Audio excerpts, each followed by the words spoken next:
తిరుమల శ్రీవారిని మాజీ మంత్రి శ్రీనివాస్ గౌడ్ దర్శనం చేసుకున్నారు. ఆయన ఈరోజు తిరుమల శ్రీవారిని నైవేద్య విరామ సమయంలో దర్శనం చేసుకుని మొక్కులు చెల్లించుకున్నారు. ఆలయ అధికారులు ఆయనకు దర్శనం చేయించి స్వామివారి తీర్థ ప్రసాదాలను కూడా అందజేశారు.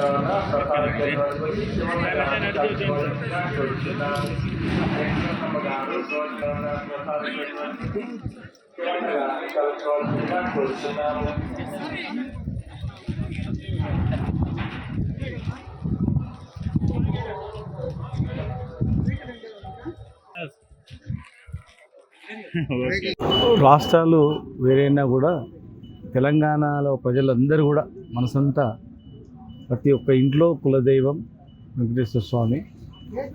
మరి ఎక్కడ భేదాభిప్రాయం లేకుండా ఇప్పుడు అన్ని రకాల మంచి సౌకర్యాలతో దైవ కార్యక్రమాలు జరుగుతూ ఉన్నాయి.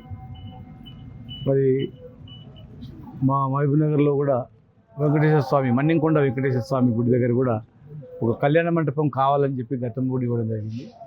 అట్లా అన్ని జిల్లాల కేంద్రాల్లో కూడా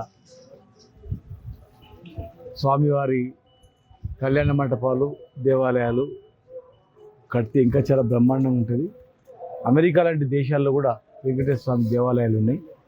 మరి ఆ భగవంతుని కృప వల్ల రెండు రాష్ట్రాలు మంచిగా అభివృద్ధి చెందాలని, మరి వర్షాలు పడుతూ ఉన్నాయి, ఎక్కడ ప్రాణ నష్టం జరగకుండా ఆ దేవుడే కాపాడాలని, రెండు రాష్ట్రాల్లో ఉన్న ప్రజలు కష్టాలు లేకుండా సహృదయంతో అంత అన్నదమ్ములా కలిసిమెలిసి ఉండేటట్లు ఆ భగవంతుని ఆశీర్వాదాలు ఉండాలని, మళ్ళా వచ్చే 2-3 సంవత్సరాల తర్వాత మా నాయకుడు కేసీఆర్ గారి ఆధ్వర్యంలో ఇంకా అభివృద్ధి జరగాలని చెప్పని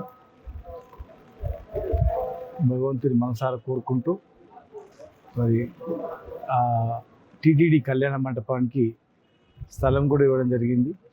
మరి దాన్ని పరిశీలించి ఇవ్వాలని చెప్పి ఖచ్చితంగా మళ్ళీ కలిసి కూడా విజ్ఞప్తి చేస్తాం. ఒక మంచి దైవ కార్యక్రమాలు జరుగుతూ ఉన్నాయి. ఆధ్యాత్మికంగా ప్రపంచంలోనే అతిపెద్ద దేవాలయం కనుక ఇక్కడ ఇంకా మంచిగా జరగాలని చెప్పని, ఇంకా అనేక సేవా కార్యక్రమాలు జరగాలని చెప్పని, ఆ భగవంతుని ఆశీస్సులు ఉండాలని చెప్పి మనసారా